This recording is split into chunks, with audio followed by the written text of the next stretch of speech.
Hello, and first of all, thank you very much for inviting me to this symposium today. I'm very honored, and it's always great to come to the Netherlands. There's so much to learn from Beavers, there's so much to learn from Dutch people when it comes to water engineering, a tradition both groups share. And today I will talk to you about my research that I did in my master's thesis, so I'm only just a master's student who's barely finished his degree. But I did research in Austria with beavers, and those are the 4 points I'd like to talk about today. Beavers in Austria, the concrete riparian regime, the beaver scene, and the Castorian perspective. First off, beavers in Austria. As we can see here, beavers are present all over Austria, of course not in the high mountains, but wherever there's suitable habitat, they're essentially already there. However, we have about 16,000 beavers today, the majority of them in Lower Austria. That is, that is roughly this area here, where they were first released in the 70s. And they have about 9,500 individuals. The area where I did my research in is Vorarlberg. It is the wild west of Austria, the westernmost state bordering Switzerland, Germany, and Liechtenstein. We can see the region here. And it is dominated in the south by mountains, very tall mountains, even glaciers. We have mid-range mountains here further north, and the Rhine Valley, Alpine Rhine. I'm not sure if anybody has heard of that river. It ends somewhere in the Netherlands. And I also come from that area, so I do know it a little bit. This is an aerial view from the north, giving you an idea of what the landscape looks like, and especially here to the right, you can see the expansive river valley of the Alpine Rhine. The beaver population in Vorarlberg is now at around 300 beavers in total. Beavers have returned in 2006 from Germany and Switzerland, so they were not actually released in this part of Austria. And the majority of the territories that we have in Vorarlberg are found in the Rhine Valley, in the lowland, where also most people live. And obviously that has been going harmoniously without any issues whatsoever. Quite to the contrary, Austria is a country with a very uneconomical use of space and a lot of concrete. Over the past 70 years or so, since the end of the Second World War, concrete structures have been proliferating everywhere, especially in former wetlands. Here we see a wonderful, not so wonderful example of this. We have at the top a cadastral map from the 19th century where that river was still wild and free-flowing, where there still was a riparian wetland attached to it. Then in the middle is the aerial photograph from the 30s. The river has already been channeled, and just above it on the left, we already see the headquarters of a hydropower company. Hydropower is, of course, very important in Austria. And the lowest image, we can see that a motorway with massive on- and off-ramps has developed going into the mountains, 2 tunnels there. Then to the left, the hydropower company has further developed its headquarters, and of course, settlements have sprawled all around. However, beavers don't care. They're right in the thick of it. They're right in the turn of the off-ramp there, and they do what they love doing. They cut down trees, they dam, and they create habitat for other species. Here in this case, it's leaf frog spawn, if I remember correctly. Again, more examples of the proliferation of concrete structures. This is again in former wetland. The blue lines are mostly drainage ditches that are supposed to drain the area. 30s, 50s, and 2020s. And again, 1950s, and in the 70s, they built a massive rail and cargo terminal plus an industrial area that has replaced a lot of farmland as well as wetland. Again, we find the beavers here. This on the left is something that surely is quite familiar to people in the Netherlands who've been dealing with beavers. You have a drainage ditch. Beavers come, they build a dam, and the drainage ditch turns into an irrigation ditch, something that most land users aren't very happy with generally. So beaver managers have to come and reduce dam height, and that several times over because beavers, of course, will come back. To the right, we see a small little stretch of river close to the first two images that has been rewilded, where there's more space for the stream now, but beavers still try to clog the outflow here, trying to wet the land or re-wet the land. A last example from Vorarlberg, where we see again a stretch of river that has been rewilded, where beavers now can build dams, and it is right at the confluence between the Rhine River and the Ill River. Both rivers are harnessed for hydropower generation, but they're also channelized in between flood dikes. And to top that off, anglers are concerned that the beaver dam impedes the migration of fish, so the dam has to be opened up during fish migration, and that is being maintained via a electric fence that we had a look at that day. So wherever beavers are, they encounter the concrete riparian regime. Now, what is the concrete riparian regime? It's that, essentially. That is the best illustration that I could find. On the left, we have the city of Vienna in the 18th century with massive, massive wetlands. To the east of it, the Danube Flats were just a huge, expansive wetland. And then in 2022, we have another image. The wetland has essentially disappeared. What is left is in very bad hydrological and ecological condition, and it is continuing to degrade. Settlements have encroached, industrial areas have encroached, the river is harnessed for hydropower, and there's a lot of productive agricultural fields just very close to the remaining wetland that is now a national park. The history of rivers in Europe, I would separate into three different periods. We have the period of the peasant river, where people lived with rivers. They would fish, they would hunt, they would use the riparian and forest and wetland products of these areas without necessarily destroying these wetlands. They were using them, so they weren't exactly natural, but they weren't being destroyed and didn't disappear. However, in the 19th century, we really see the game changing. We see it all over Europe. We see it at the Danube. We saw it in the Rhine. The interests of industrialists, of railways, and later on hydropower required flood infrastructure because there was a lot of capital investment, of course, and you don't want to lose that. Hence, rivers were shortened, they were straightened, they were channelized, and now most rivers look like channels. They've lost their floodplains, they've lost their wetlands. And rivers have been harnessed to labor for us, but also to create space for settlement, for agriculture, for our use. And that is something that has profited us greatly. But indeed, the costs and benefits are spread unevenly. Not just that, in the face of climate change, in the face of the biodiversity crisis, these costs are increasing, and it is becoming, the maintenance of this regime is becoming a bottomless pit. It is becoming impossible to maintain it in the way that it looks today.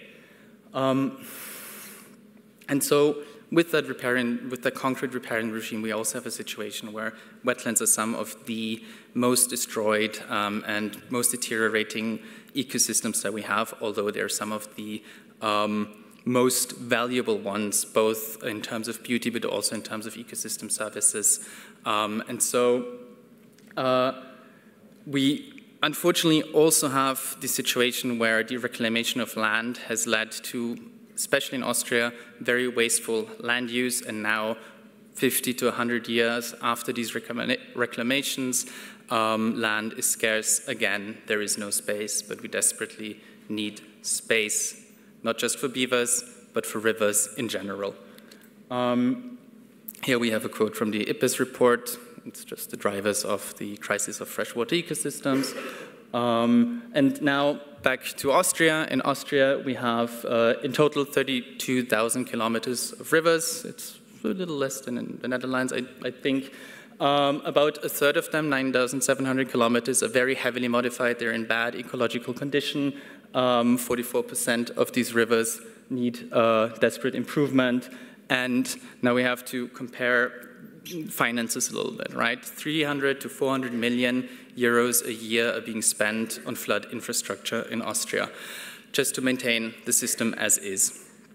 Over the past 30 years, only about 250 million euros have been invested in life projects attempting to improve the ecological and hydrological condition of rivers in Austria. So there's a massive disequilibrium there. And at that rate, if we want to get to the 2.7 to 3.7 billion euros necessary to change the rivers in Austria to a good ecological and hydrological condition, it's going to take 260 years in total. The gender pay gap will be closed before that. So it's not a sustainable system, is my point. Now, it hasn't always been like that. There was a time where there were a lot of beavers on the planet. More beavers than humans. I believe it is reasonable to assume we do lack the detailed numbers and studies, but I think it is reasonable to assume that until the period of the early Roman Empire or the beginning of the Eastern Han Empire, there were more beavers on the planet than humans, both in individual numbers, in biomass, and most importantly, regarding the impact on the Earth system. There is a lot of beaver sediment that we can find, which is an indicator for the Anthropocene, of course, and that is why I've coined the Beaverocene, trying to argue that beavers, for a very long time, created the conditions, were part of what created the conditions that allowed human civilization to flourish in the first place. Now, from the 16th century, 15th, 16th century onwards, the fur trade starts doing away with beavers globally. We see it in North America and we see it in Asia. And it was an essential component of European expansion. Without the fur trade, it wouldn't have gone as quickly, it would have happened very differently. And with the fur trade disappear those beavered landscapes, their impact on the Earth system rapidly declines. And with it, at that period, we also start seeing the first indicators of the Anthropocene, of the environmental crisis that we live in today. And of course, with the disappearance of beavers around the same time, a little later, the concrete riparian regime takes place. Now, since the beginning of the 20th century, beavers have been coming back in Europe, as well as in North America and in Asia, thanks to the protective status, but also thanks to the end of the fur trade. At the same time, the absence of beavers has created large knowledge gaps to the degree that we don't even know what rivers actually, like riparian ecosystems, actually looked like before the fur trade. Species that are now rare and threatened were very abundant thanks to beavers because they lived in beaver ponds, but these ecosystems have disappeared, so we really don't know what these landscapes looked like.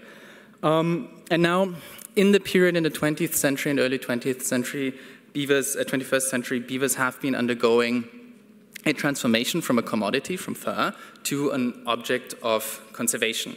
But this transformation still isn't complete. It is still contested. Some people don't really see the necessity in conserving beavers. They don't see the benefits of beavers. They mostly see the costs and that they're a nuisance, right? So we still are negotiating what beavers actually are to us.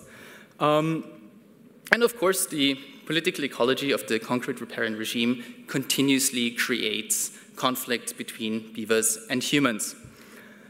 And now we come to possibly the most important part of my argument, the custodian perspective. We'll start with the riparian rivals, and that the term rivals is a Latin term originally, and it tells us that along a river there are different interests that can't really be combined in all cases. You have to make different choices between the designs of various stakeholders, and there is inevitably going to be conflict. And beavers create a lot of conflict in what they love to do. And when that happens, it gets them into trouble. And we see that the beavers, they are being tolerated, yes, but only up to a point where they start causing damages. Thankfully, under EU law, as we've just heard, they are strictly protected, but again, this could change. And in order to stop this from changing, there is beaver management in place that attempts to create compromises, right, between beavers, stakeholders, and the state that will tide us over into a situation where the landscape might look different one day, but for now we need to make sure that not everybody starts hating beavers because of all of the damages that they create. That is what beaver management is for, and they're very good at it, but beaver managers are only firefighters. Whenever there's a conflict, there's a fire, they come, they put it out, but in the end we need a long-term solution to this issue. And that is, I think, by now abundantly clear also from the other presentations we've had today. But the way that beaver managers engage with beavers, I think, is very interesting, and that is really something that we can learn from and that can be inspiring to us. That is, they negotiate with beavers, or at least it seems like a negotiation. Whenever there's an issue, a beaver manager comes, they reduce the dam, the beavers come back the next night, they build it up again, it goes back and forth, and eventually there will be an agreement. The beavers will leave it at a certain height or they'll abandon the place, but somehow there's going to be a solution to this problem. And of course, this solution needs to satisfy everybody involved. It needs to satisfy beavers and the legal status they enjoy. It needs to satisfy the local people and the stakeholders that are in the area that actually experience the effects of beavers firsthand.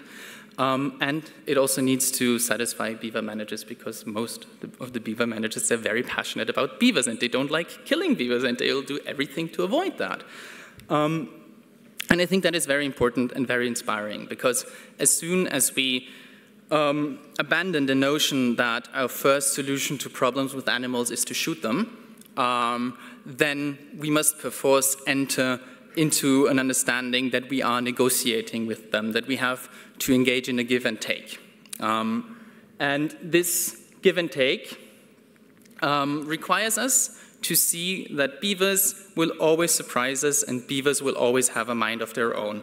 They see the world in a certain way, and they act accordingly. And we can't subject them to laws. The state can't make them obey laws. That's why beavers are anarchists. They are Sumian anarchists, akin to a category of highland peoples in Southeast Asia who the Chinese Empire has never been able to subdue. They've always tried, they've always failed, it's never worked. They had to find a different solution, and that was diplomacy. That was coexistence through diplomatic means. Even though there was warfare, and even though we will continue killing beavers, of course, we need to negotiate with them. And beavers also, they're similar to Swiddeners. Swiddeners, slash and burn agriculture. They cut down a piece of forest, they'll burn it, they'll stay there for a few years, they move on. Ecologically, quite beneficial because it introduces a patchy landscape, and it is exactly what beavers do with their dams. They'll move in, build a dam, or several, they'll flood the area, they'll reset successional cycles, and then they'll eventually move on. Now, to beavers, we have to assume what they are doing is good. To them, they are creating their own utopia. But we have to recognize, based on this historical understanding of the Beaverocene, that the utopian designs of beavers, they significantly overlap with our own designs for a livable planet.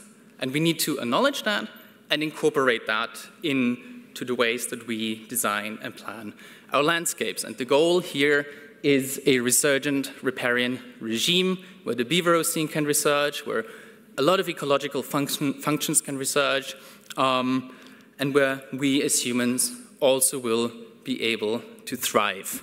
How that is going to happen and what this is going to look like is being negotiated and discussed today. And in 20, 25 years, we'll know how it worked. Thank you very much for your attention.